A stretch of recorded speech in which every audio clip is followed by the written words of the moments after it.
Bienvenidos a la cápsula de logística en nuestro módulo 4 de Unipyme. Vamos a trabajar sobre logística para e-commerce.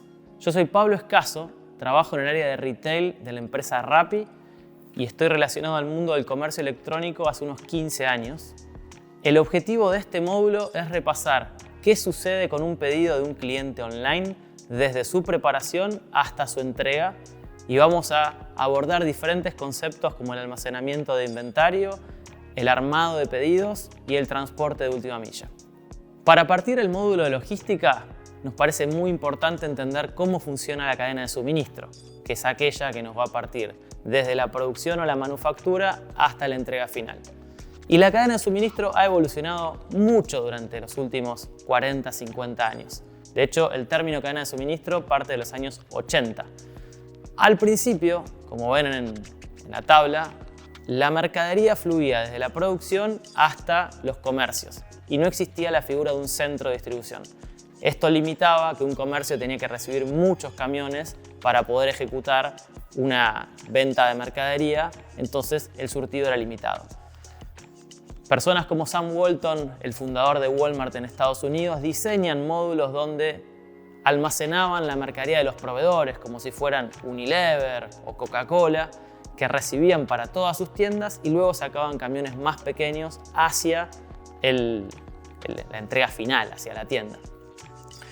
Esos centros de distribución permitieron aumentar la capilaridad de tiendas y a su vez el surtido que teníamos para venderle a los clientes finales en las tiendas. Pero siempre era un modelo de trabajo de pallets o cajas hacia las tiendas finales que desconsolidaban unidades en las góndolas que vendían al cliente final. La llegada del e-commerce plantea un desafío en cuanto al modelo de logística, ya que se deja de trabajar en pallets y cajas y hay que preparar en unidades, dado que el cliente final pide su pedido o su orden en unidades, por lo cual la preparación en centro de distribución para e-commerce vamos a ver que es en unidades.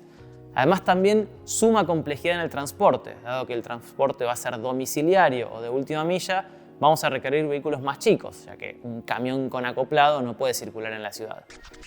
Esta serie de modificaciones luego se combinan tanto en el mundo físico como en el mundo online cuando hablamos de omnicanalidad, donde un mismo centro de distribución vamos a ver que puede trabajar preparando pedidos online y una misma ruta logística que lleva pedidos, por ejemplo, de Buenos Aires a San Juan, a una tienda que está en San Juan con pallets y cajas, también pueda llevar pedidos preparados de online hacia clientes de San Juan que hicieron su pedido en la web.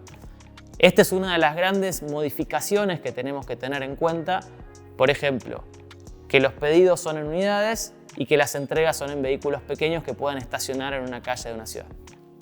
Uno de los focos principales de la logística no va a ser vender más, sino va a ser controlar el inventario para asegurarnos las ventas que ya realizamos en nuestros activos digitales. Imaginémonos que en una página web el cliente va a elegir un carrito de compras. Luego la logística es la responsable de poder ejecutar esa entrega tanto en tiempo como en calidad. Si el cliente quiere el pedido para hoy a la tarde y llegamos en 5 días, posiblemente lo cancele. Y si pidió 10 cosas y solo le entregamos 2 porque faltaba inventario, puede ser que no esté para nada satisfecho por una próxima compra.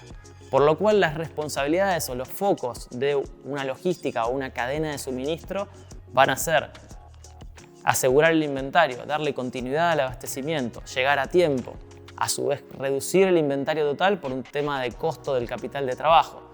Para poder hacer las entregas necesitamos inventarios, pero tenemos que ser una suerte de reguladores de cuánto inventario vamos a sostener en centro de distribución para que no se venza, que no se eche a perder, ni tampoco tener millones de dólares parados por mucho tiempo.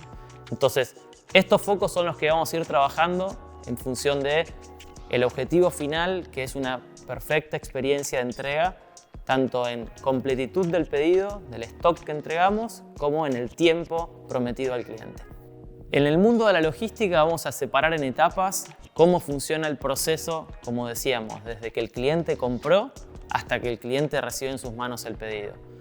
La mercadería va a tener un proceso de llegada a nuestro centro de distribución, por lo cual vamos a tener que hacer procesos de recepción, luego haber procesos de almacenaje de esa mercadería que recibimos, que posiblemente la podamos colgar o guardar en determinados espacios como estanterías. Luego va a haber procesos de preparación donde un operador o picker va a acceder a esas ubicaciones para armar los pedidos. Posterior a eso tenemos procesos de empaque, donde un pedido de muchas unidades se va a meter en una caja o en una bolsa y se va a generar una etiqueta del bulto o caja para que el transportista finalmente pueda ejecutar la entrega. Aunque también vamos a ver que hay modelos de retiro en tienda, donde el cliente va a hacer las veces de transportista e ir a retirar el producto. Por lo cual las fases principales en resumen son recepción, almacenaje, preparación, empaque y transporte. Entonces, continuando con nuestro módulo logística, es importante entender cuáles son los pasos de un pedido online desde que el cliente compró hasta que le llegue en sus manos. Dijimos que tenemos etapas de procesos operativos, ahora vamos a ver qué pasa con un pedido. El pedido llega a nuestro sistema. El sistema en general se llama de gestión de órdenes o OMS, que es de sus siglas en inglés. El sistema tiene que ser asignado a un preparador, que es el que lo va a ir a armar. Una vez que lo arma, tenemos que ver si hay procesos de sustitución. Quizás el cliente pidió un paquete de galletitas que no tenemos en stock y se va a ofrecer una presentación diferente de la misma marca u otra marca. Luego vamos a tener el proceso de empaquetado o armado de los bultos para la entrega del viaje, donde también se hacen auditorías en ese empaque para asegurar si las cantidades corresponden al pedido.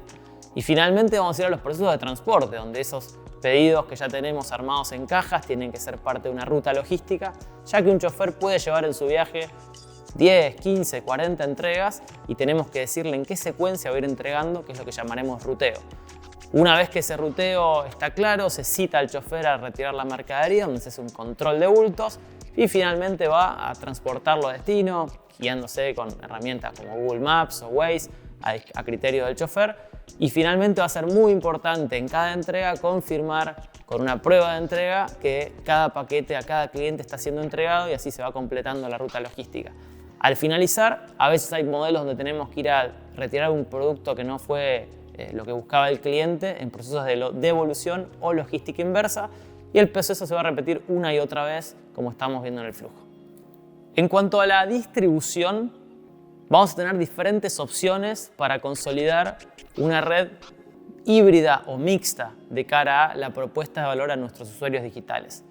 Nosotros podemos usar los centros de distribución de la empresa que tengamos, si es una empresa de gran tamaño, o podemos trabajar desde el garage de nuestra casa o desde nuestra pequeña fábrica que tengamos un depósito que almacena mercadería. Si tenemos un solo depósito para toda la Argentina, la distancia promedio va a ser muy alta, porque si me lo tenemos en el medio del país, ir al norte o ir al sur va a involucrar quizás distancias de 1500 kilómetros. Ahora, si tenemos ya 2 centros de distribución o 3 centros de distribución, vamos a ir acortando la distancia promedio. Por lo cual, la descentralización de nuestros centros de distribución nos va a permitir llegar más rápido al cliente final, pero como contrapartida nos va a aumentar nuestros costos de inventario, porque vamos a tener repetido el stock en varios centros de distribución, ya que cada uno de los centros va a tener que tener los mismos productos para llegar a los clientes de su zona. Entonces lo que buscamos es combinar. Si nosotros tenemos preparación de mercadería para empresas que nos compran pallets de mercadería completa y a su vez pedidos online, es posible que usemos el mismo centro para preparar pedidos de un tipo y del otro, y en general las posiciones de picking sí se manejan por separados, ya que para preparar un pedido online vamos a abrir el pallet, a abrir las cajas que están adentro del pallet y sacar unidades para esos pedidos online. Mientras que los pedidos para las empresas grandes van a ser cajas cerradas o pallets cerrados, y por eso obviamente no los podemos mandar con las cajas abiertas.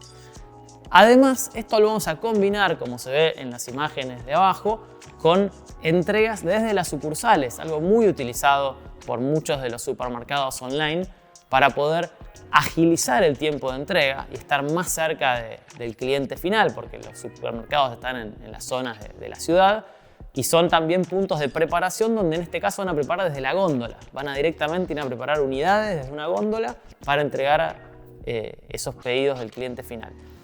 Como es muy caro armar operaciones de preparación en cada sala, muchas veces se van a usar puntos de retiro o esos PUP que figuran, que se llama Pick Up Point, del inglés es un punto de retiro, para que no tengamos todas las sucursales preparando, sino que algunas van a ser solo puntos de entrega y otras pocas van a consolidar el envío de varias salas. De esa manera vamos a bajar el costo logístico para no tener que repetir, tener un supervisor de preparación, dispositivos como computadoras, herramientas de picking y demás en cada sucursal. Entonces, como habrán visto, la gran decisión a la hora de armar nuestra distribución va a ser combinar entre una buena capilaridad, lo que nos va a aumentar el inventario promedio, que es un costo, versus tener una red logística muy capilar que nos va a mejorar muchísimo los tiempos de entrega. En el e-commerce es muy valorado por el cliente el tiempo de entrega, por lo cual en general se recomienda buscar una buena capilaridad dependiendo del tipo de producto que uno vende. Si vas a vender joyas y relojes de oro, claramente tener mucha capilaridad sería muy caro por el tipo de producto. Ahora, en consumo masivo, por el tipo de producto de un menor costo, la capilaridad es muy utilizada y se aprovecha para preparar inventario desde muchos puntos del país. Como vemos en la tabla, la distribución podría tener distintas combinaciones, ya que la logística tiene que definir para cada entrega en qué vehículo va a ir, de qué manera se va a preparar, cómo va a guardarse ese inventario y en cuánto tiempo vamos a prometer la entrega. Entonces, hay 3 preguntas que nos tenemos que hacer antes de definir de qué manera va a ir preparado cada pedido, ya que en nuestra operación podamos tener quizás una de las opciones que estamos viendo en pantalla o todas ellas, como por ejemplo Mercado Libre, que tiene muchas de estas opciones. Las 3 preguntas son: ¿dónde está el cliente? ¿Qué compró? ¿Y para cuándo lo quiere? El dónde está el cliente nos va a definir a dónde hay que hacer la entrega. Y eso nos va a poder dar una idea de si está muy lejos o muy cerca de donde tengamos inventario. ¿Inventario de qué? De la segunda pregunta, que es ¿qué compró? En función de qué compró, yo voy a tener mapeado en qué lugares tengo inventario o mercadería de ese producto disponible para preparar el pedido. Y la tercera parte es para cuándo lo quiere. Quizás un cliente que pide en una operación de estos operadores de última milla como Rappi o Pedido Ya, un pedido para dentro de 20 minutos, yo no puedo darme el lujo de prepararlo de un centro de distribución que está a 200 kilómetros. Seguramente lo prepara de un lugar que está muy cerca del cliente, que posiblemente sea más cara esa preparación, pero cumple con el tiempo. Ahora bien, otro cliente que me dice lo quiero para dentro de 4 días, yo sí seguramente lo voy a poder preparar en un lugar algo más lejano, con mucha productividad y eficiencia de picking, y a su vez voy a montar ese transporte en una ruta logística con varios clientes más. Entonces, como van viendo, si el cliente quiere las cosas muy rápido, en eso que en una columna dice ETA, que es tiempo estimado de arribo, que es la propuesta de valor de, bueno, yo te lo ofrezco en media hora, seguramente tengo que usar un vehículo pequeño que se mueva rápido en el tráfico y seguramente use preparación desde una sala cercana o una sucursal o una tienda. Ahora, cuando yo tengo mucho tiempo de parte del cliente, también voy a poder ir a trabajar desde un centro de distribución, y lo bueno del centro de distribución es que voy a tener más variedad de surtido. Imagínense una cadena de supermercados, en una sala de tienda física puede tener 3.000 referencias distintas o SKUs, y en el centro de distribución maneja 20.000 diferentes. Por lo cual, preparar desde el centro de distribución nos da mayor inventario y mejor asertividad de tener ese inventario disponible.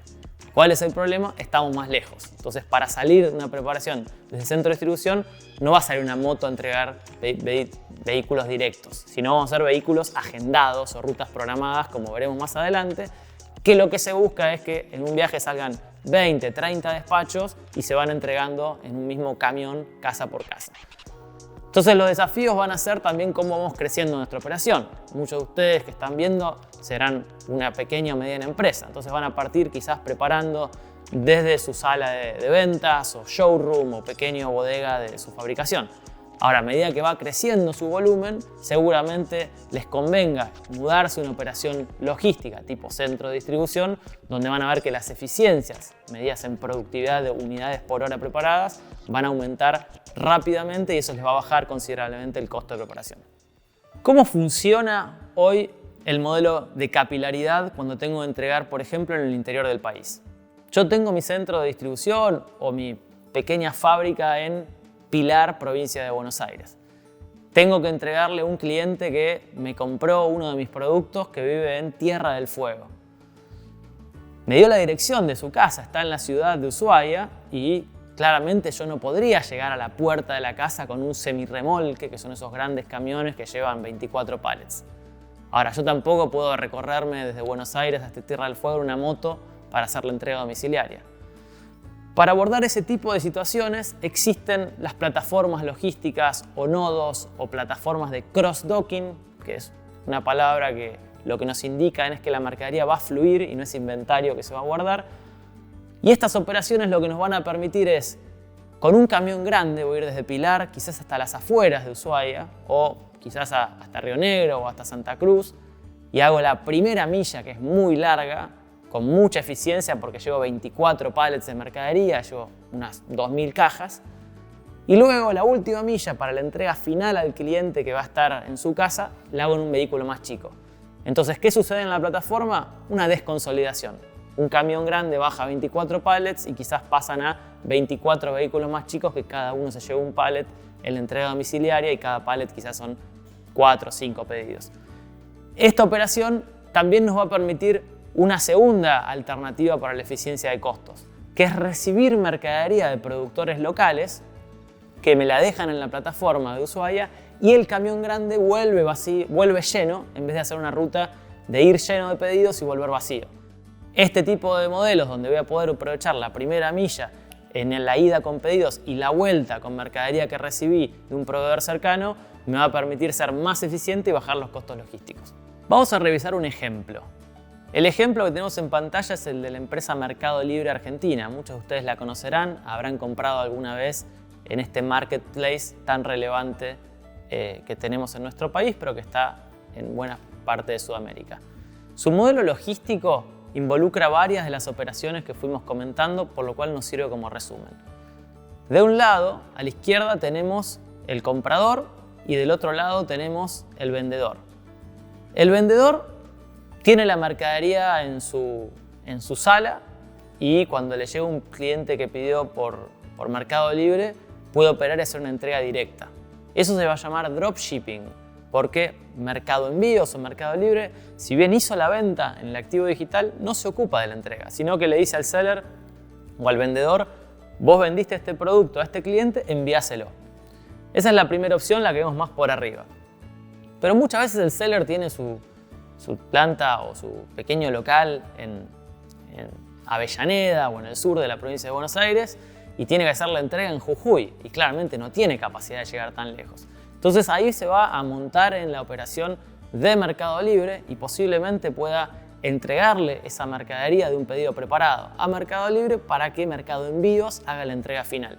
Y esto vamos a poder combinarlo con puntos de colecta, que es cuando el operador de la venta, el seller, no tiene capacidad de ir hasta quizás el centro de distribución de Pilar, va a irse hasta una sucursal de correo a dejar el paquete, como muchos de ustedes alguna vez que vendieron algo en Mercado Libre, se acercan a la sucursal de correo y dejan su paquetito para la persona que se los compró. Eso es una colecta, porque detrás de ese paquete va a ir a buscarlo a muchos paquetes el operador, los va a consolidar y los va a llevar, por ejemplo en este caso, hasta Jujuy.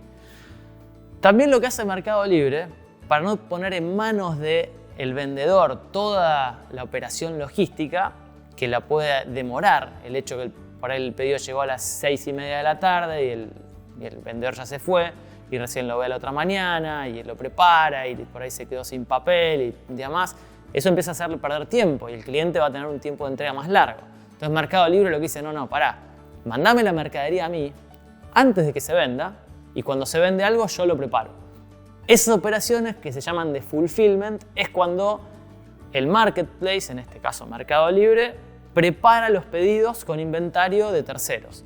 O sea, los vendedores le mandan el inventario de sus productos, Mercado Libre arma los pedidos una vez que le llegan de los clientes y eso reduce mucho los tiempos de operación, porque apenas cae el pedido, en un almacén que trabaja las 24 horas, lo puede preparar y con esa preparación luego puede salir rápidamente a despacho.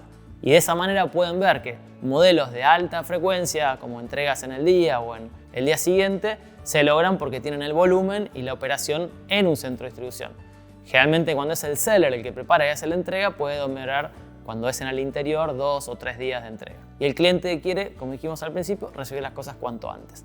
Entonces, el modelo de Mercado Libre, como ven, combina para ciertos productos que el vendedor entregue directo, porque quizás involucran algún tipo de producto especial, por ahí son no sé, colchones que tienen una logística compleja o explosivos que necesitan un vehículo especial, eso no lo va a entregar con un operador logístico de mercado de envíos.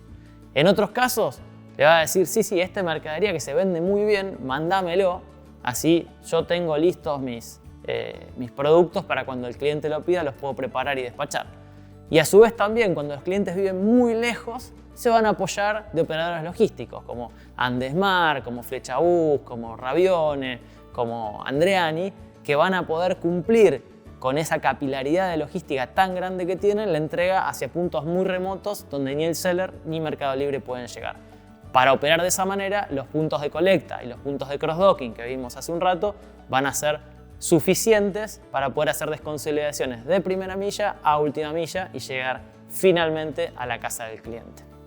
Ahora bien, en este módulo 4 de la cápsula de logística que estamos hablando de logística para e-commerce, no nos podemos olvidar de otro de los valores agregados de la cadena de suministro, que es brindar eficiencia y darle rentabilidad a la compañía. Entonces tenemos que hablar de costos. Los principales costos que vamos a tener son los costos de preparar la mercadería y de transportar la mercadería. Vamos con los primeros, que son los costos de preparación. Si yo logro preparar más unidades por hora con la misma cantidad de gente, voy a ser más eficiente. Imagínense, yo tengo un solo empleado que prepara los pedidos y me hace 2 pedidos por hora y de repente porque mejoré sus herramientas o el layout de donde prepara o le di alguna facilidad como moverse en bici en el depósito en vez de caminando, pasa a preparar 6 por hora. Eso habrá aumentado mi productividad. Después también depende de cuánto uso el espacio. Si yo tengo 200 metros cuadrados para preparar y preparo 2 pedidos por día y paso a preparar ahora 1000 metros cuadrados y sigo preparando 2 pedidos por día, me va a sobrar lugar. Entonces también esto de cuánta mercadería tengo, puede ser que tenga un exceso de metros cuadrados para el volumen que despacho diariamente. Entonces yo quiero tener un equilibrio sano, no puedo tener un almacén de 10.000 metros cuadrados para hacer un pedido por día. Ahora tampoco voy a poder tener un almacén de 100 metros cuadrados con 20.000 referencias distintas. Entonces uno va trabajando la relación de metros cuadrados y por eso las estanterías que me permiten ir hacia arriba me van a permitir guardar en altura la mercadería y así aprovechar mejor el metro cuadrado porque yo voy a pagar un alquiler o una renta por ese espacio. Y después voy a tener todo lo que es el modelo del cuidado de la mercadería, como puede ser qué nivel de merma tengo, de rotura y demás, que si yo tengo la mercadería bien estivada, por ejemplo arriba de un pallet o en estanterías que tengan unas buenas posiciones para dejarlos ahí, en vez de llevarlo en el piso que se puede mojar o aplastar, voy a bajar mi porcentaje de merma o de productos que salen de la venta porque no están listos para entregárselo a un cliente. Desde el mundo del transporte también voy a tener mis costos. Por ejemplo, cuántos pedidos hago por viaje. Cada viaje va a involucrar horas. Esas horas involucran un camión, nafta, las horas del chofer y si yo puedo entregar más cantidad de pedidos en esa vuelta, voy a ser más eficiente con esos recursos que involucré de nafta o gasoil, chofer y la amortización del propio camión. También voy a tener una medida de cuánto utilizo el camión. Si el camión que va de Buenos Aires a Mendoza va mitad lleno, mitad vacío, estoy transportando aire. Yo no quiero transportar aire, yo quiero transportarlo lleno de cajas para que cada viaje maximice la utilización del camión. Y ahí tienen algunas de las medidas que se usan para administrar los principales costos, pero en cuanto a acciones, ¿qué cosas quisiera hacer yo? Como si tenemos que definir 3 o 4 acciones clave para preparar y para despachar de manera eficiente. Yo quiero que el preparador recorra la menor cantidad de metros o camine lo menos posible entre unidades piqueadas. Yo necesitaría casi que, si pudiese, prepare todo el tiempo y camine lo menos posible, porque caminar es una actividad no productiva. Entonces yo tengo que ponerle la mercadería lo más cerca posible de su preparación. Después quiero que los metros cuadrados los aproveche al máximo. O sea, si puedo reducir los pasillos, aprovechar la altura o tener unas buenas operaciones de circulación, me va a aumentar también mi utilización de depósito. Y en la entrega que quiero, no transportar aire y no pasar 2 veces por el mismo lugar, sino que las rutas sean lo más eficiente posible para que vayan yendo punto a punto sin volver sobre sus pasos, pero a la vez también cumpliendo con la secuencia de entregas. Un ejemplo de esto es qué tan exigente soy con las ventanas horarias. Si yo a los clientes les puedo ofrecer ventanas horarias de cada media hora, o sea, te digo, te puedo entregar de 9:30 a 10, o de 10 a 10:30, o de 10:30 a 11 y así, los clientes me van a poner una exigencia mayor a la hora del ruteo, porque puede ser que tenía un cliente en el punto A que me pidió 9:30 a 10 y otro cliente que vive a media cuadra que me lo pidió de 15 a 15:30. Entonces voy a tener que ir 2 veces a ese punto solamente porque me exigí con las ventanas. ¿Cómo podría solucionarlo? Y pongo una banda más extendida. Digo, bueno, te entrego de 9 a 18. Pero eso al cliente tampoco le gusta. Al cliente le gusta la banda. Entonces tengo que hacer el famoso trade-off o equilibrio o balanceo entre lo que quiere el cliente y lo que está dispuesto a pagar. Porque si yo le digo, sí, yo te puedo entregar en bandas de 10 minutos y te digo exacto cuánto llego. Eso vale mucho más caro que si te digo, te voy a entregar durante el día. Depende de qué venda y qué tipo de competencia tenga, voy a tener que elegir qué propuesta de valor planteo en mi checkout de la compra para luego poder ejecutarlo correctamente. Lo más importante es cumplir con la promesa, por lo cual no hay que sobreprometer y lo que sí hay que hacer es sobrecumplir. Cuando vimos los pasos de una cadena de suministro, hablábamos del almacenaje, que es donde vamos a tener la mercadería disponible para preparar pedidos. Warehouse es almacén en inglés, por eso procesos de almacenaje es lo mismo que procesos de warehousing. El almacenaje va a ser el responsable de cuidar la mercadería o el inventario de productos hasta su preparación para finalmente hacer procesos de entrega. Por lo cual va a ser muy importante cuidar ese espacio y que la mercadería no se pierda, no se rompa, no se aplaste y no se venza. Mucha de la mercadería que usamos en consumo masivo tiene fechas de vencimiento. Entonces yo necesito asegurar la rotación del inventario. Ejemplo.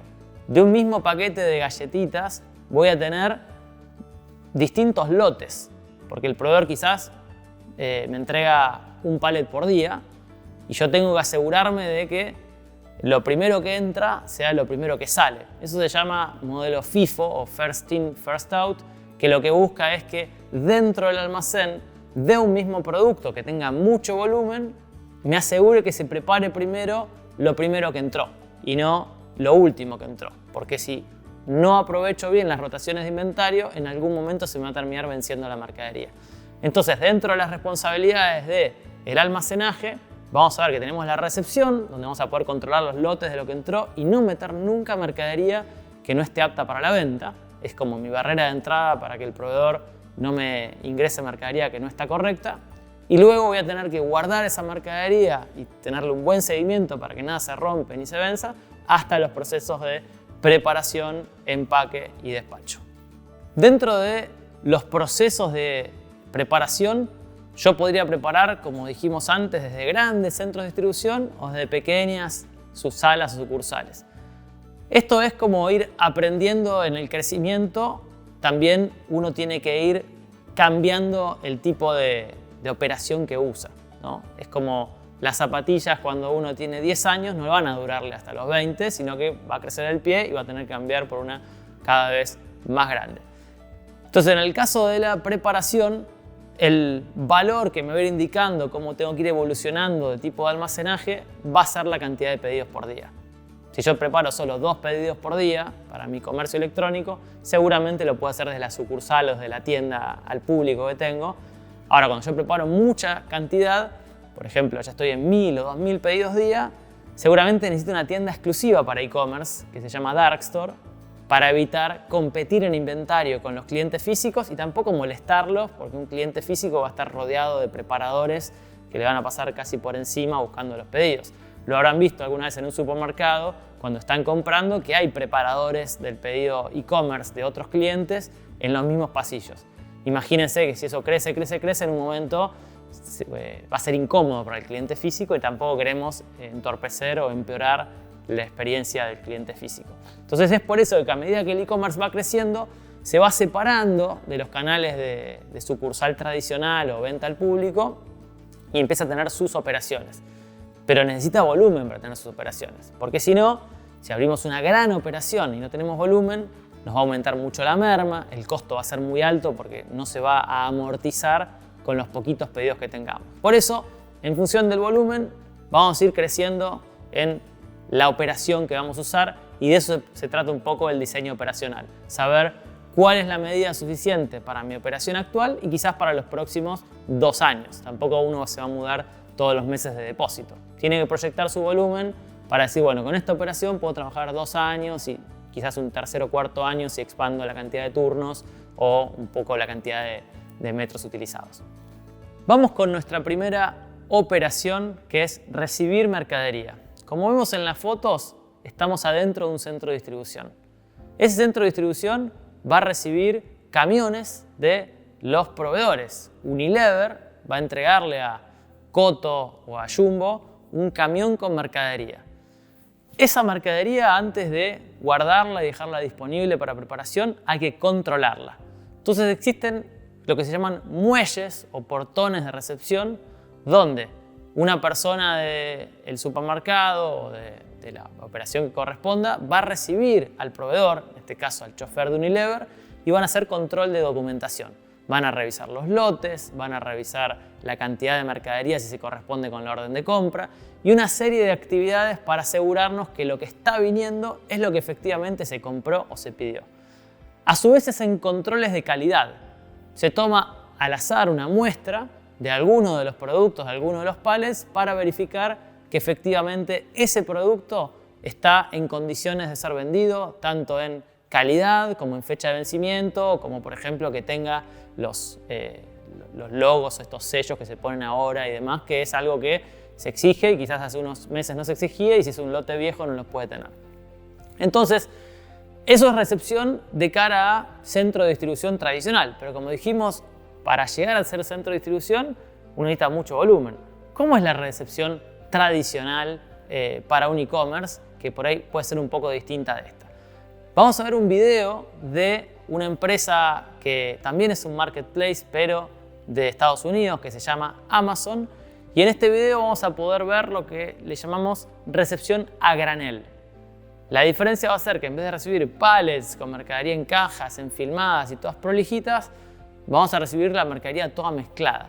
Esto cuando nos paramos en que nosotros somos un distribuidor y no somos el fabricante, por lo cual los fabricantes nos van a mandar cientos de paquetes con distintas consideraciones de cajas diferentes, etiquetas distintas y todo sin paletizar. Y el trabajo de mis recepcionistas van a ser ejecutar un flujo que me permita meter todo ese inventario en mis procesos de almacenaje y es uno de los grandes escollos o dificultades que tiene una operación logística de e-commerce cuando recibe granel, a diferencia de cuando recibe paletizado o estandarizado como estamos viendo en las fotos. Entonces, en el video estamos viendo una recepción a granel. Como ven, es paquetería completamente mixta de diferentes tamaños, con diferentes etiquetas que mandan los vendedores o los fabricantes al centro de distribución. Obviamente es un centro de distribución gigante de una empresa como Amazon, que es la empresa líder de venta de e-commerce en Estados Unidos y opera como si fuera un mercado libre. Entonces acá, ¿qué es lo que tenemos que entender? Que a veces somos nosotros los que mandamos esos paquetes a la venta y fíjense que llegamos con muchos paquetes más. Entonces hay que asegurar de cumplir con los estrictos protocolos de recepción. Dónde va la etiqueta para que el código barra cuando van a abrir la caja no se rompa, cuál es el material de empaque aprobado, hasta cuánto puede pesar una caja. E imagínense que es algo similar a cuando viajamos en el aeropuerto, que nos dicen estas cosas pueden ir en la valija, estas cosas no, hasta tanto puede pesar la valija y tal. Entonces, como vendedores que enviamos cajas o también desde la posición de los que recibimos paquetería lista para la venta de parte de un vendedor, tenemos que pensarlo como en el aeropuerto. Hay un protocolo que dice cuál es el tamaño de valija que puedes usar, qué cosas pueden ir dentro y qué cosas no, para evitar que luego se incumplan en los procesos de carga del equipaje, por ejemplo, porque la valija pese 60 kilos. Acá es igual, como van viendo en el video, los operadores tienen que ir abriendo cada paquete porque esas cajas son de mercadería que no está vendida, justamente es inventario que se va a guardar y se va a dejar listo para cuando un cliente pida poder hacer la operación de fulfillment desde el centro de distribución. Entonces esto que parecía muy sencillo, decir, le mando la mercadería a Mercado Libre y él se ocupa de preparar, fíjense que no es tan sencillo porque involucra personas, herramientas, metros cuadrados, energía y eso va a ir todo al costo. Entonces si yo no tengo un volumen suficiente para poder hacer fulfillment, voy a perder mucho dinero porque estas operaciones son muy costosas y no tienen el volumen suficiente. Fíjense la cantidad de paquetes que reciben y por eso tienen montada una operación de tal nivel. Además, en el video van a ir viendo cómo la priorización de esta línea de trabajo es mantener el flujo, y esto es que se mantengan las unidades por hora recibidas lo más altas posibles. Entonces, hay una persona vestida de rojo que ven que aparece y desaparece quitando obstáculos del camino, que es justamente un gestor de excepciones. En todos los procesos logísticos uno tiene que sostener la tasa de unidades por hora de lo que haga, o sea, la cantidad de unidades por hora que recibo, que preparo, que despacho. Entonces, si va a haber una caja que viene con la etiqueta rota y me va a demorar más el proceso de lectura, la saco del proceso para que las cajas que vienen atrás no se atrasen. Y esta es la persona que se lo lleva a otro lugar, que está vestida de rojo y tiene una zona determinada para controlar que venga correctamente esa etiqueta o la despegue y la pueda leer bien. El siguiente proceso de la recepción, como también van a ver en el video, ya son las personas que van dando de alta cada producto que ingresó y lo van disponibilizando en inventario ya almacenado para que en el momento de la preparación eso pueda estar en una estantería determinada y un preparador la pueda encontrar para cuando un cliente ya lo haya pedido, que va a ser la siguiente etapa. Entonces, hasta aquí tenemos el proceso de recepción, que puede ser estandarizado o a granel. Y recordemos que cuando es a granel tenemos que tener buenos protocolos de recepción para evitar que nos llegue mercadería de formas que no están preparadas para mi línea y que podría entorpecer la velocidad de línea que yo quiero plantear. El otro proceso de recepción que podemos tener es en un cross-docking, por ejemplo, donde voy a recibir pedidos listos con nombre y apellido que yo tengo que redespachar quizás en un vehículo más pequeño. Entonces, como están viendo acá, lo único que se hace es leer la etiqueta del pedido y luego agruparlo en la zona que corresponde para ese pedido. De esta manera, estos paquetes no se abren, ya que son pedidos vendidos, no es mercadería para guardar y almacenar. Lo único que estoy haciendo es redespachar y juntar todos los paquetes que van a La Boca juntos, todos los que van a Colón Entre Ríos juntos, y así de esta manera poder armar luego las rutas logísticas. Es un proceso más sencillo el de recepción de cross-docking, porque no involucra tareas de almacenaje para posterior preparación, sino que ya el paquete viene preparado. Sí, lo que tengo que hacer es confirmar la etiqueta, que es esa lectura que hacen con una pistolita, para asegurarme y asegurarle al vendedor que el pedido ya fue recepcionado en el centro de distribución, y esto se traslada también al cliente con un comunicado de un cambio de estado, que se llama, que se le dice: tu pedido ya se está manejando en el centro de distribución o ya está pronto a despacho, para bajar la ansiedad de, después de haber comprado, qué pasó con ese pedido. Entonces, mientras más información le brinda el cliente, que le puedo ir diciendo ya está siendo preparado, ya fue despachado, ya está en viaje, ya está llegando, al cliente le va a dar mucha trazabilidad de su compra. Entonces, llegó la mercadería al centro de distribución, alguien la recepcionó, controló que estuviese correctamente la muestra y me dan luz verde para ir a guardarla. Esa máquina que ven ahí es un apilador. El apilador tiene la capacidad de levantar en altura los pallets, que un pallet puede pesar hasta 1100 kilos. Entonces, como yo quiero aprovechar la altura de mi almacén y quizás tener 4 o 5 alturas de estanterías, necesito algunas herramientas para mover. Si yo guardo la mercadería en el garage de mi casa, fíjense, todos estos costos me los ahorro, pero claramente voy a manejar otros volúmenes.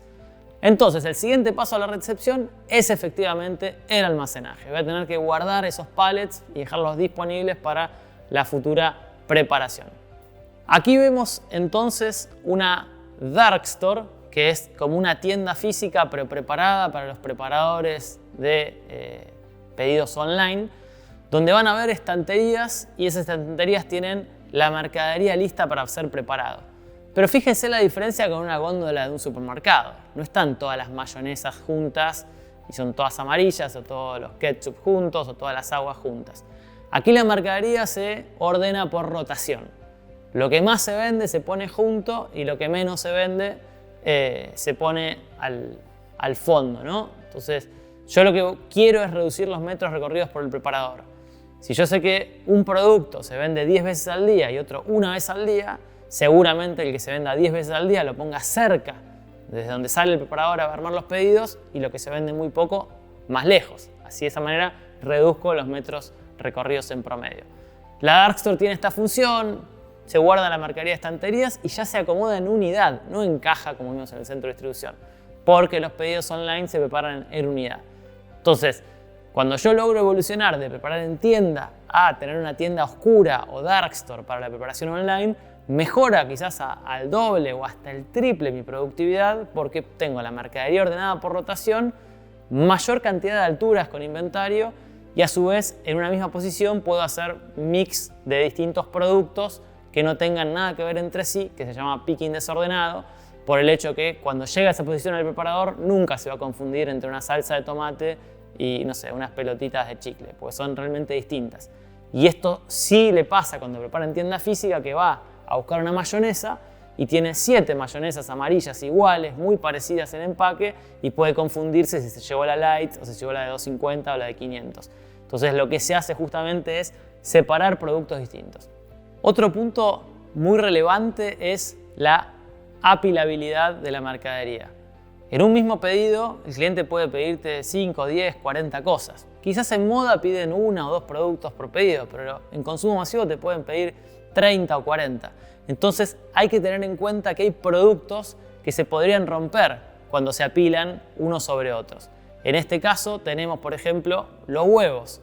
Los huevos, por más que roten mucho y tengan mucha dinámica de ventas, generalmente son lo último que se prepara para que queden arriba en el pedido y no queden abajo aplastados quizás por un paquete de Coca-Colas. Lo mismo sucede con los productos muy voluminosos o complejos de operar, como por ejemplo un flota-flota, cosas muy largas, que tampoco se preparan de inicio, aunque tengan mucha rotación como en el verano, porque después podrían incomodar la preparación durante el recorrido de pasillos y esas cosas se dejan al final. Los palos de escoba o todas las cosas largas y que complejicen un poco su traslado. Luego tenemos operaciones que son de alta densidad. Por ejemplo, Rappi tiene operaciones de Rappi Turbo, que son pequeños espacios de 100 o 150 metros cuadrados, como si fueran un kiosco, que tienen que preparar mercadería para entregarse en 10 minutos o 15 minutos. Los tiempos de picking quizás son de 2 o 3 minutos. Hay muy poco tiempo porque luego tenemos el tiempo de transporte de la moto. Para estas operaciones lo que se usa son micro darkstores. Estos son pequeños espacios con pasillos muy pequeñitos donde quizás se guardan no más de 1000 o 1500 SKUs y se orienta todo el esfuerzo a reducir el tiempo de picking y por lo cual se sacrifica inventario o surtido. Quizás no vamos a encontrar 45 opciones de una misma cepa de vino Malbec, pero sí lo que vamos a tener es al menos los 2 o 3 productos de mayor rotación. Entonces un concepto importante que nos traen las micro darkstores es cómo aprovechamos mucho el metro cuadrado cuando enfocamos la venta a los productos de mayor rotación. Esto obviamente va a cumplir una propuesta de valor diferente a quizás al cliente que está buscando, no sé, una mostaza de Dijon importada que posiblemente no tenga en stock este tipo de servicios y ahí sí tengamos que ir a otro modelo. Entonces recuerden, cuando veíamos esto de los tiempos estimados de arribo según el tipo de operación, este es un tipo de operación que puede cumplir con un ETA de 15 minutos porque es bien pequeña, pero el surtido va a ser muy limitado. Si al cliente le queremos ofrecer 100.000 productos distintos en variedad, seguramente esta operación no sea la indicada y tengamos que ir a operar desde un centro de distribución. El centro de distribución va a estar en zona suburbana, por lo cual el tiempo va a ser más largo, pero el metro cuadrado va a ser más barato. Las micro darkstores o darkstores están en zona urbana, están en la ciudad, por lo cual el metro cuadrado es más caro y buscamos reducir al máximo el tamaño en sus alquileres. Ahora estamos en un centro de distribución. Fíjense cómo cambió la imagen o la pinta de la foto. Tenemos mucho más espacio. En los centros de distribución vamos a poder elegir por automatizar o no automatizar. ¿A qué le llamamos automatizar? A tener herramientas como maquinaria, como robotización, como cintas transportadoras para hacer más fácil la tarea de los preparadores y así también ahorrar cantidad de horas de preparación humana. En este caso tenemos un ejemplo de no automatización. Fíjense que toda la mercadería se pone a piso sobre generalmente tarimas de madera o pallets y no tenemos mucha mercadería en altura, porque para tener mercadería en estanterías vamos a requerir de un apilador o un montacargas para poder acceder. Esta preparación es súper ineficiente en cuanto a productividad, pero si estamos en una zona donde el costo de la mano de obra es baja, quizás sea muy conveniente. O si el metro cuadrado es muy barato, también me va a convenir porque me voy a poder extender en mucho espacio y no me va a importar tanto por los costos. Cuando yo tengo procesos de una campaña eventual, como por ejemplo una campaña navideña que puede durar 45 días, en estos casos sí a veces hace sentido montar una operación no automatizada para montarla rápido. Porque yo puedo montar esto en un espacio quizás en 5 o 6 días. Solamente pongo las líneas de los pasillos en el suelo y lleno la operación. En cambio, montar una operación automatizada, como vamos a ver en el siguiente slide, tenemos quizás 6 meses u 8 meses de armado de las estanterías y la preparación. Entonces, me va a cambiar mucho el tiempo de ejecución. Por lo cual, lo no automatizado no siempre es malo, porque a veces cumple su función para procesos de in and out o de temporada, como puede ser una Navidad.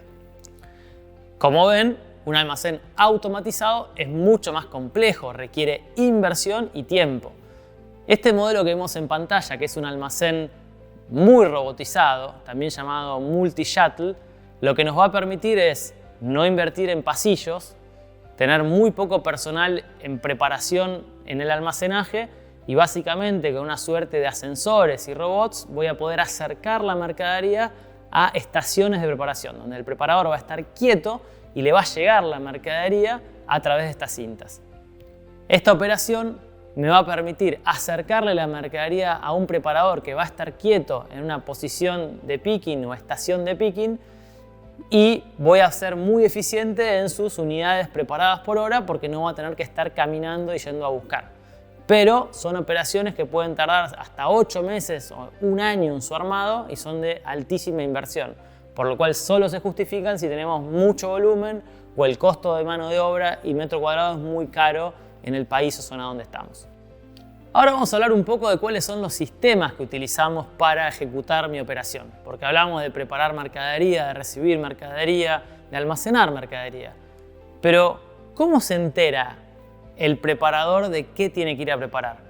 Bueno, para ello existe un sistema, un software que me va a permitir saber qué pide un cliente en su web y se llaman operaciones de back office. Un back office me va a entregar información muy relevante para la preparación, por ejemplo, quién lo pidió, qué pidió, el teléfono por si tengo que llamar a hacerle alguna consulta, quizás me indica algún criterio de reemplazo por si algún producto no estuviese en stock, tengo claro cuál es el tiempo en el cual le tengo que entregar o la ventana prometida para calcular la hora comprometida de despacho. Entonces va a ser información relevante para la gestión que luego se va a trasladar a lo que ve el preparador, que quizás lleva una hojita o una pequeña aplicación en su celular que le va a ir indicando cuáles son los pedidos a retirar para ese cliente y muchas veces la información que es privada para proteger la privacidad de la misma no se traslada al 100% al operador, por ejemplo, datos de tarjeta o datos de contacto del cliente para evitar problemas futuros. Ahora vamos a ver preparación. Ya tenemos el inventario almacenado, previamente recepcionado y nuestra logística continúa con pedidos que empiezan a llegar. Entonces tengo que prepararlos. Dentro de la preparación hay diferentes opciones como métodos de preparación o dispositivos de preparación, que vamos a ver algunos de ellos, pero acá en pantalla pueden ver como desde lo más simple, que es preparar con una hoja de papel un pedido a la vez, hasta lo más complejo, que es usar automatización o robots para poder preparar varios pedidos a la vez con mucha eficiencia. Siempre el concepto es el mismo. ¿Cómo hago para tener una mayor cantidad de unidades por hora preparadas con la menor cantidad de gente o recursos posibles? Entonces, obviamente, preparar con un celular que me muestra la foto y la descripción de un producto va a ser más eficiente que con un papel que voy a tener que estar leyendo el código de barra y no voy a poder ni siquiera escanearlo con una cámara o un lector. Así que vamos a ver algunas de esas opciones. Por ejemplo, para partir vamos a tener que considerar para cuándo es la preparación. Los pedidos entran en un orden indiscriminado. O sea, yo puedo estar haciendo un pedido ahora para mañana y en este mismo momento otra persona puede estar haciendo un pedido ahora para dentro de media hora. Entonces, el back office va a ser el responsable de ordenar todas las preparaciones que se tienen que hacer de acuerdo a cuáles tienen que salir antes y cuáles después.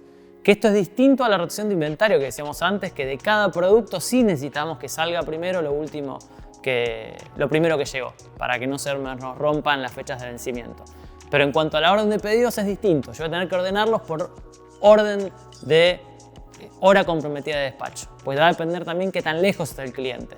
Quizás 2 clientes piden ahora, pero uno para un lugar que está a 100 kilómetros, otro que está a 1000 kilómetros, y lo piden para el mismo domingo, pero el de 1000 kilómetros seguramente se prepare antes porque tiene más tiempo de viaje.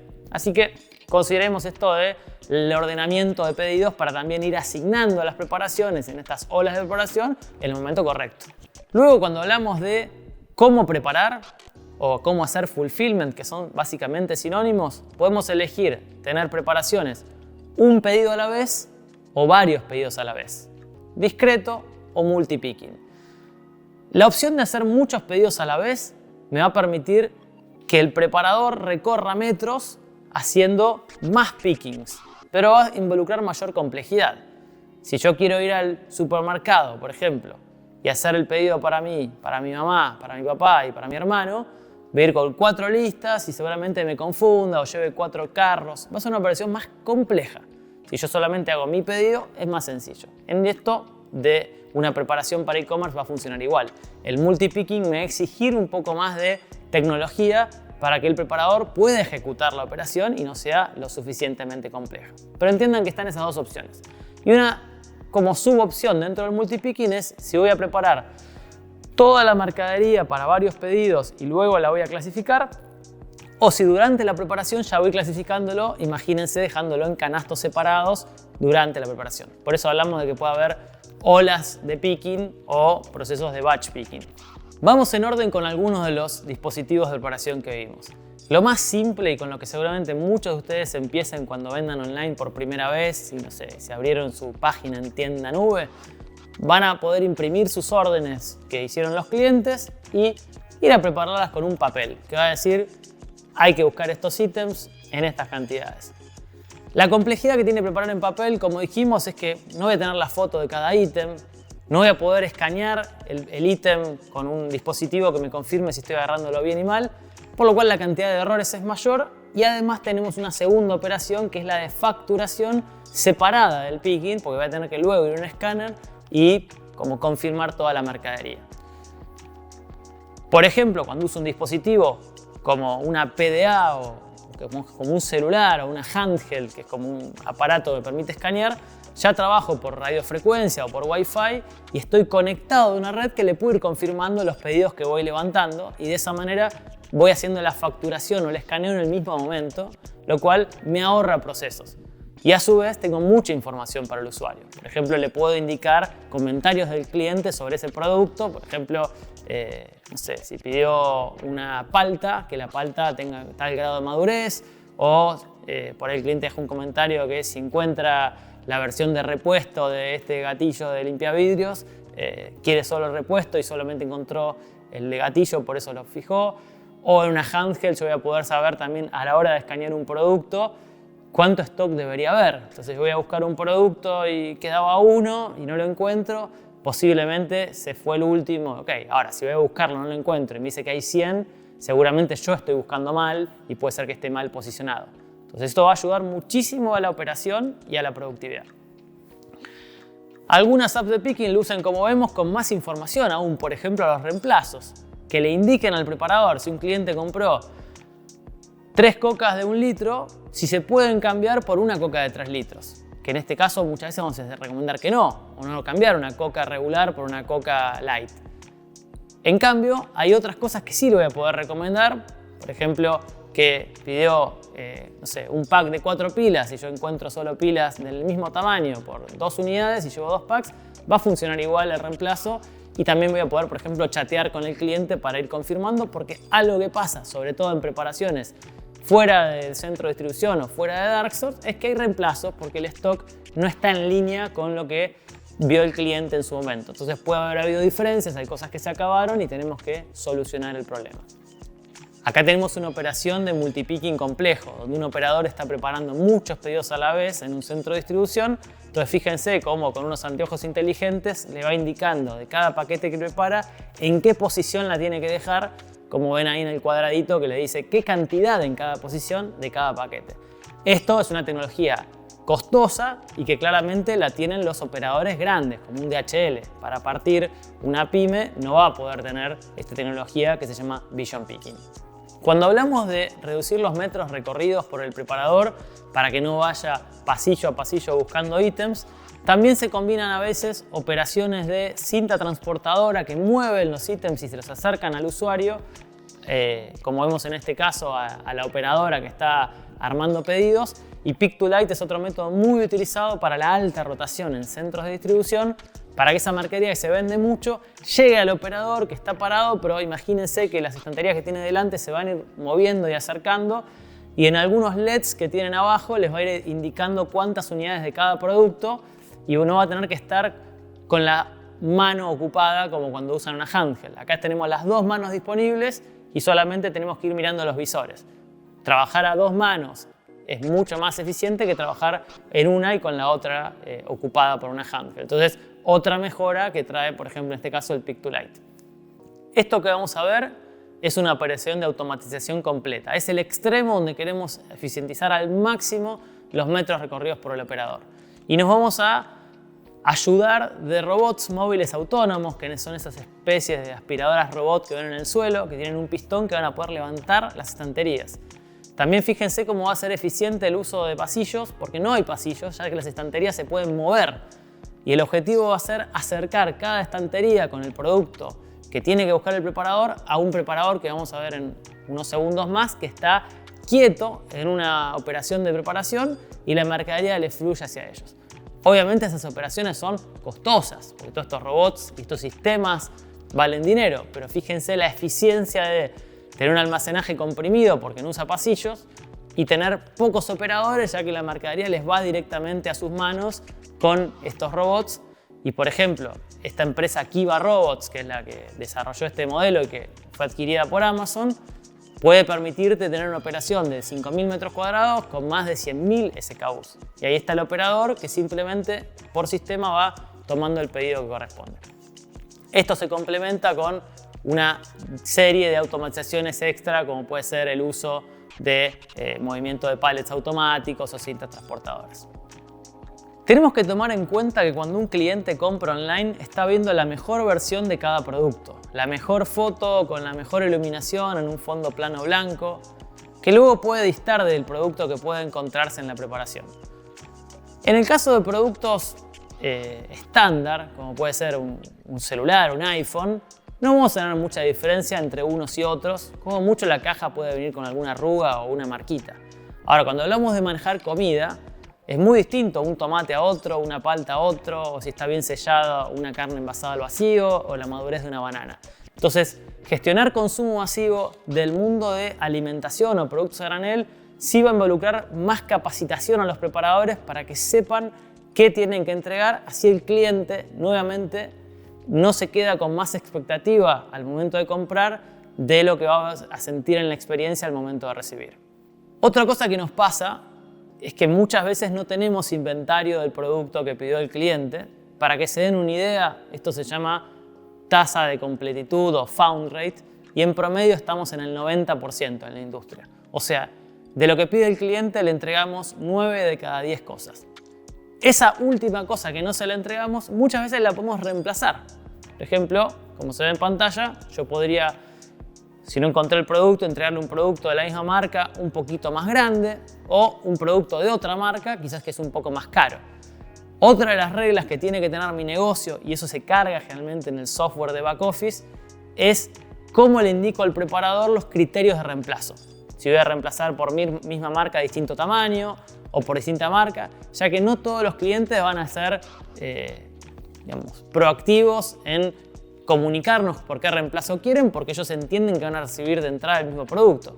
Y quizás cuando trabajamos en turnos noches, en operadores que trabajan las 24 horas, no podemos llamar al cliente a las 3 de la mañana para indicarle un reemplazo.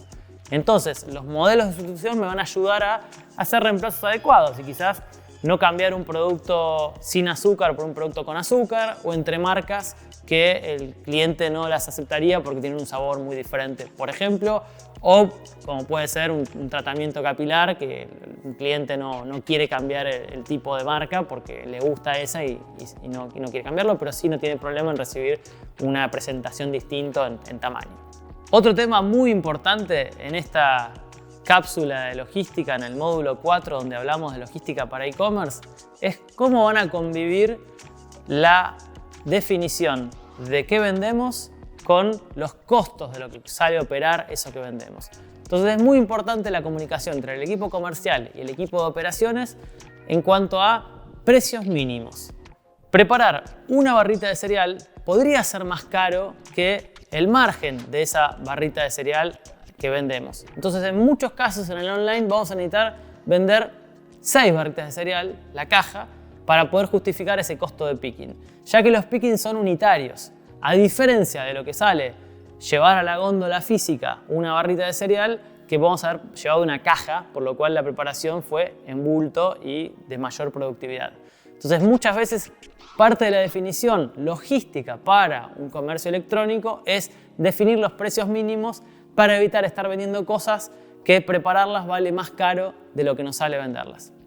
Algunos indicadores claves, como mencioné recién en los reemplazos, pueden ser, por ejemplo, la tasa de encontrar productos y la tasa de completar entregas. Found rate y fill rate.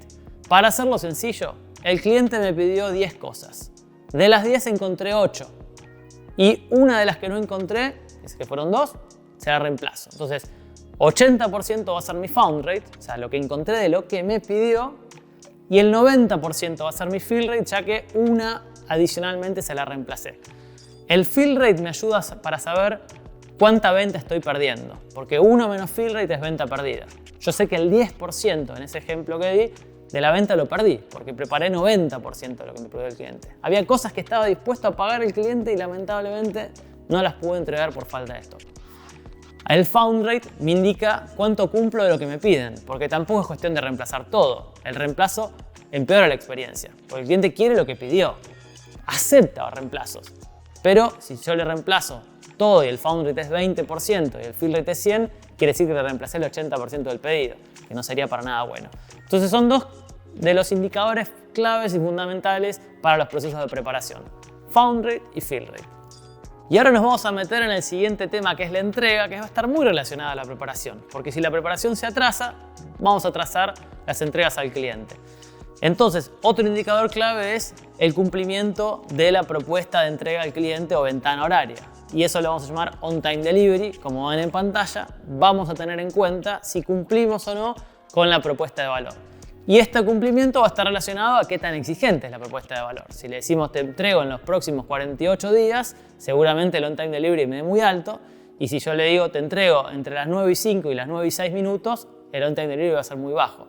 Parte del ejercicio también es poner ventanas horarias adecuadas para el tipo de operación de entregas que tenemos.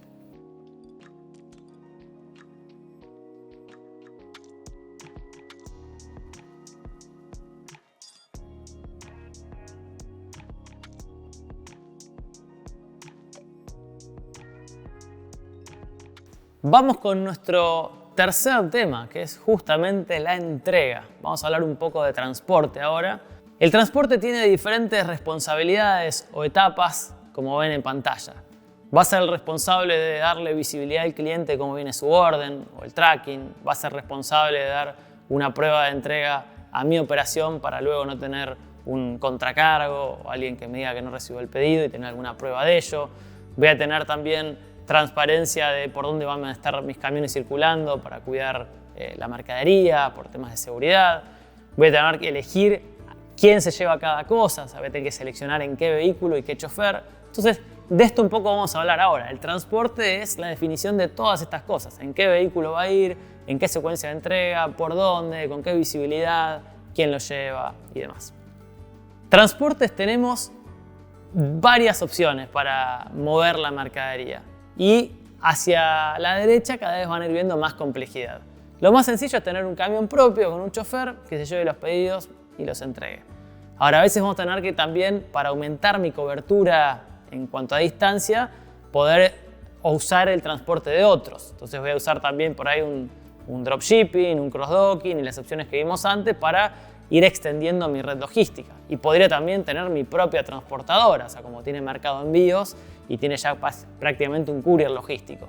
Entonces, cada transporte o tipo de transporte de acuerdo a la necesidad. Uno podría tener, sí, vehículos autónomos, drones, lanchas, helicópteros, pero claramente si vendo 10 pedidos por día no va a ser el caso. Entonces, parte también del ejercicio aquí es ir creciendo en cobertura. Ojalá que podamos entregar en toda mi ciudad y después en toda mi provincia y luego en todo mi país y luego en todo el mundo, pero esto va a ir siendo en etapas. Y esas etapas las voy a ir cubriendo también con distintos tipos de vehículos. Quizás empiece con vehículos no tan grandes, tipo una pequeña camioneta, y luego tenga mi flota de grandes camiones que hagan los transportes de primera milla transnacionales.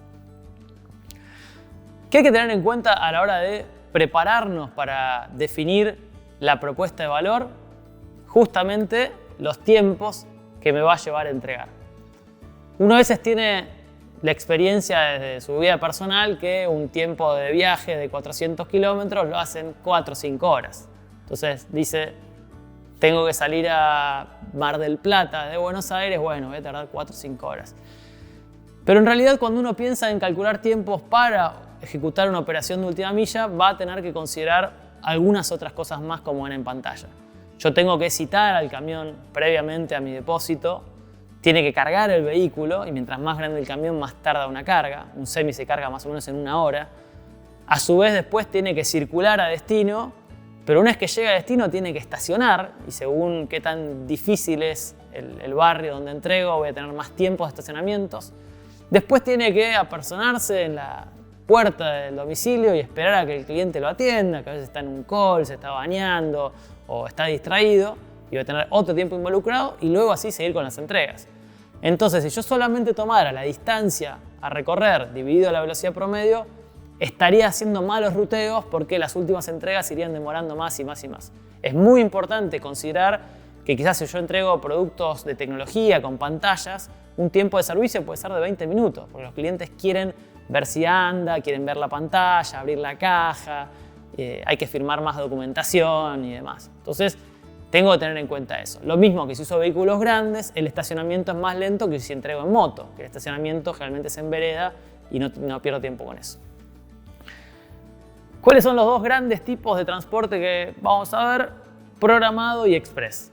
Programado es porque hay una agenda que el cliente eligió para el lunes a las 10 de la mañana, de 10 a 12.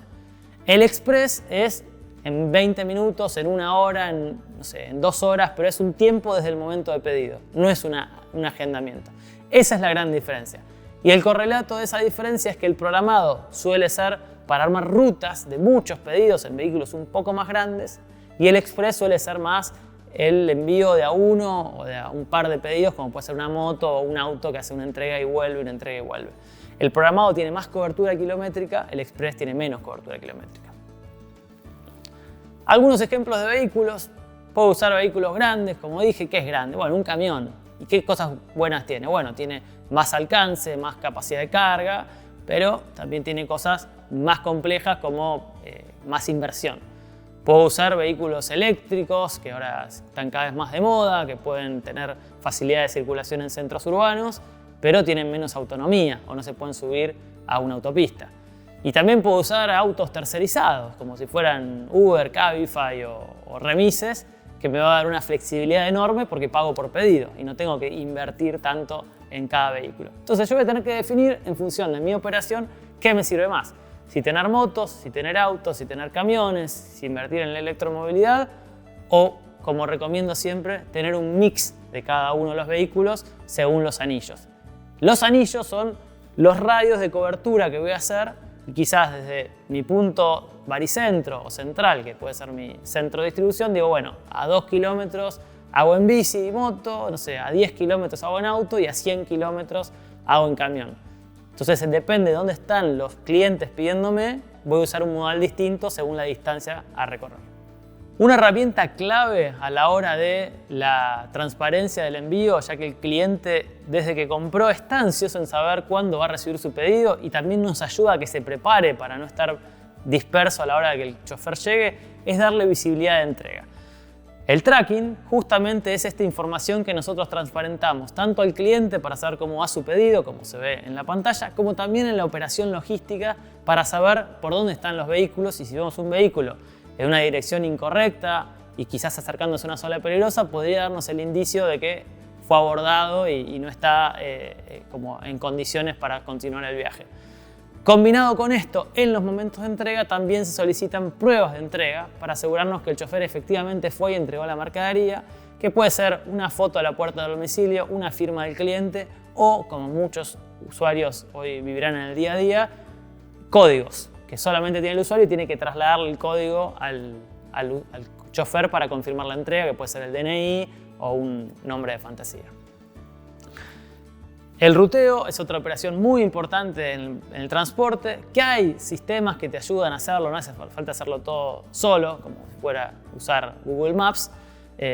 Hay empresas de ruteo como Unisolutions, Bitrax y distintas más, que el ruteo lo importante es que no me va a decir por dónde tiene que ir, qué avenida tomar y dónde girar a la derecha como hace Waze, sino que el ruteo es la secuencia de entregas, porque es una herramienta que va a permitirme tomar en cuenta todas las restricciones, por ejemplo las bandas horarias que eligió cada cliente y dónde viven, y que quiero maximizar, quizás minimizar el costo de combustible o maximizar la efectividad de entrega.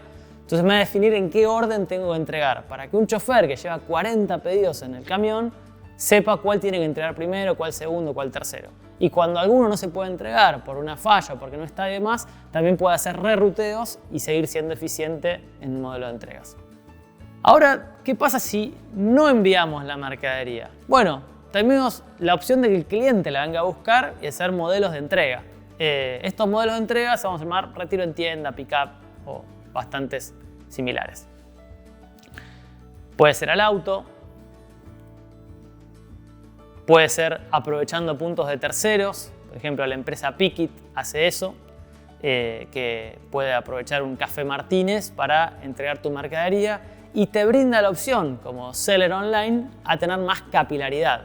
O sea, no todos ustedes van a tener 1000 locales en sus puntos del país. Entonces, Pickit es una red de Ocasa que permite tener puntos de retiro en muchos lugares. De hecho, Mercado Libre opera con Pickit para tener mayor capilaridad de entrega cuando uno no tiene tantos locales. Como hablamos antes, el momento de la entrega va a depender mucho de la anticipación que hagamos para que el cliente esté preparado y esto nos va a permitir no perder tiempo en la puerta de su domicilio. Ahora bien, esos momentos de entrega que no queremos perder tiempo es cómo le aviso que la orden va en camino, que la orden fue preparada, que el chofer está en la puerta. Tenemos que tener cuidado en no sobrecomunicar, porque si no el cliente va a desactivar las notificaciones o quizás se va a pudrir de ver 45 mails de tu pedido fue preparado, tu pedido fue asignado, tu pedido está saliendo, tu pedido salió. Entonces hay que elegir bien. Ahí hay algunas de las cosas más relevantes para el cliente, como recibimos tu pedido, o sea, se creó la orden o gracias por tu compra, eso es muy importante. Después saber cómo el pedido se pudo preparar, o sea, estuvo el inventario listo. Después el pedido salió, que puede ser un pedido para dentro de media hora o para dentro de 6 días, pero darle claridad de que ya está en viaje. Y luego, generalmente, aproximación a entrega, donde estamos llegando, o llegan 10 minutos, o llegan 5, depende de la trazabilidad que tengas. Y finalmente, siempre también un mail de orden confirmada, porque muchas veces nos puede pasar que se entregó mal o se entregó en un lugar incorrecto y el cliente, cuando vea la orden confirmada de entrega, te va a llamar y decir, no, a mí no me entregaste, y rápidamente uno puede accionar.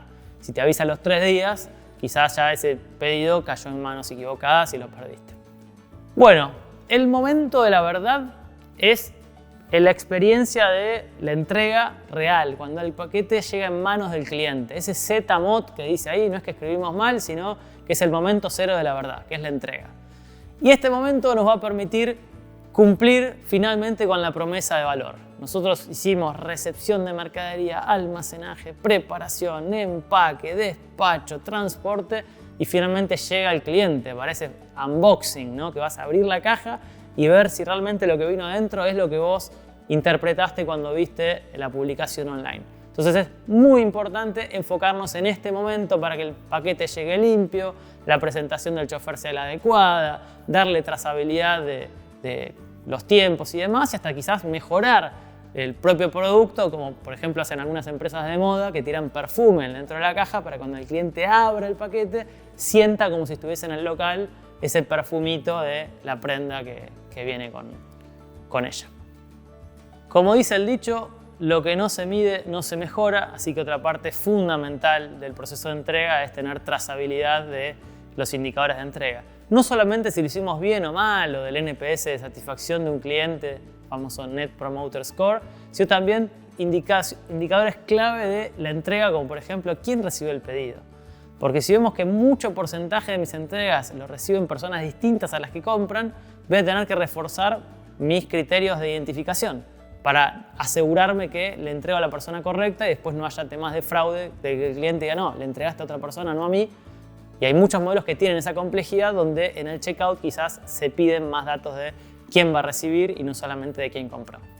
Para redondear las opciones que tenemos en el mundo de la entrega y del transporte, este gráfico o tabla de doble entrada nos va a permitir saber cómo combinamos, qué tan lejos está el cliente, de qué oferta le voy a dar en cuanto a tiempos de entrega y con qué vehículo lo voy a poder hacer.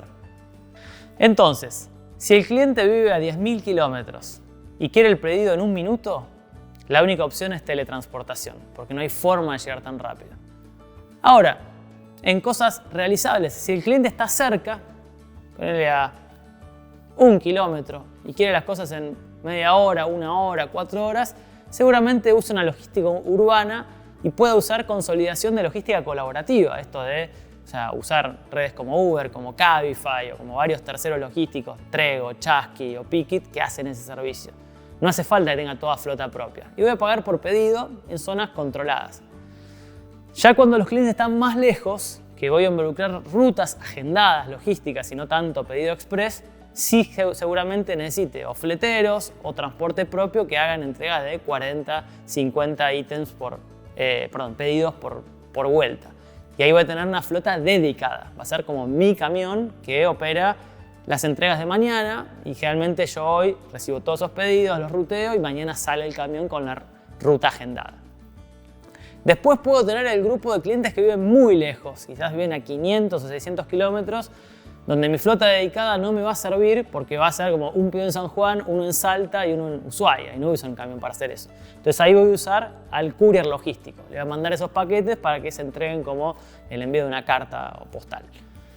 Y finalmente voy a tener que tomar una decisión de qué hago con los pedidos que están muy lejos o en otros países. Y eso puede ser, no lo hago, excluyo esos códigos postales o esos países que quieren comprar y digo, mira, no tengo cobertura, o uso un courier internacional, como puede ser FedEx o DHL.